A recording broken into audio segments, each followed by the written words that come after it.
Hello and welcome to MatriX. Today we're going to be discussing Xmend and how we repair with it. The first repair is Bycast leather. The problem with Bycast leather, it's cracked everywhere. So what we do is we sand it, we fill it in with Xmend, we sand it and keep it perfectly smooth. Once we're done, we texture it and dye it. And that's the before, and this is the after. This is all done with Xmend. Dog ear repairs. They usually leave an open hole. Make sure you put something between the leather and the foam so that Xmend does not get into the foam. Fill the repair, dry it, sand it. You're going to do it about 5 times. Here's the after. Let's look at it a little bit closer. There you go. That's all done with Xmend. Perforated leather. Everybody has problems with perforated leather. With Xmend, you can do this. Let me show you how we do this.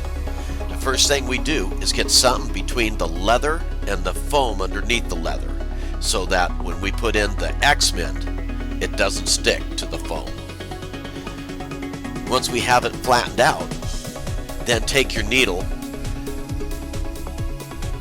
punch out all the perforation holes.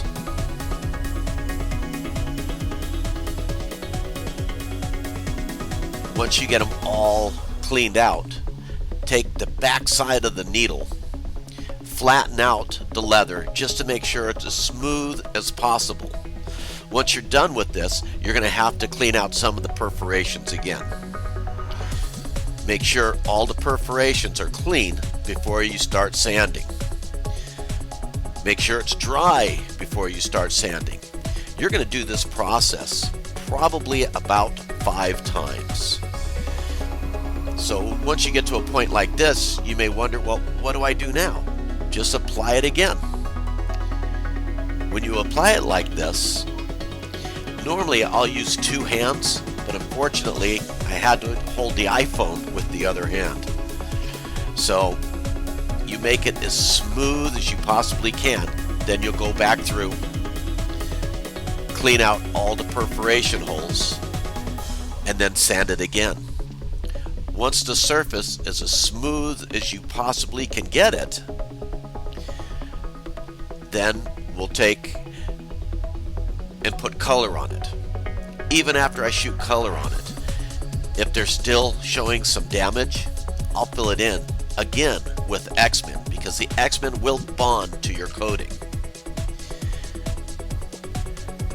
Then, once it's smooth, spray grain it and dye it.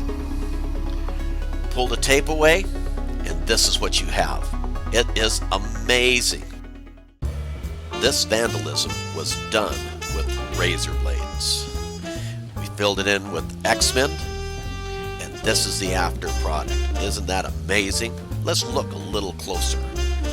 The razor blade cuts and after, like brand new, all done with Xmend. Dog ear tears, very common in this industry. They're usually bigger holes. This one, I glued it down first with leather glue before I applied the Xmend. Now, as I'm working in the Xmend, I'm trying to go at different angles. I'm trying to get as much compound as possible into those crevices where the cuts were.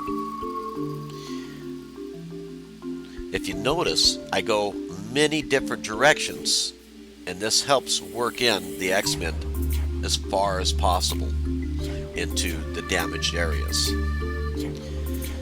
Once you're done here, the way I like to dry this, let me back this out a little bit for you, is if you see in the upper right hand corner that hair dryer, I set it on a cool setting so just the air is flowing over it, and the purpose of that is to let as much moisture as possible wick out of the compound. Once it's dry, then you want to sand it. Get everything else smooth, but if you notice in the damaged areas, it shrunk in to the cuts. So that's what you're going to end up having to fill in a few times, and there'll be other imperfections, obviously. But those are the main ones. Those are the ones that I fill in the most. And then I'll dry those. And then once they're dry, I'll go ahead and put a bead all the way across the whole damaged area and try to make it as smooth as possible. And then I'll sand it flat again. And as I've told you several times already in this video, usually 5 times. On a bigger repair, you may even have to go more. So after I sand it, I'm going to put some color on it. I'm going to sand it again. This helps me find the high points and low points. Then you want to clean all the sandings off of it before you put color on. Well, it looks like I'm going to grain this first before I apply color. So let's put some grain on it, dry it, then we'll apply color. And I may do this process several times until I'm happy with how the grain looks. So this is what it will look like when it's done. So we'll call that the after. This is the before, and this is a close-up of the after. There you go. And that's all done with the Xmend.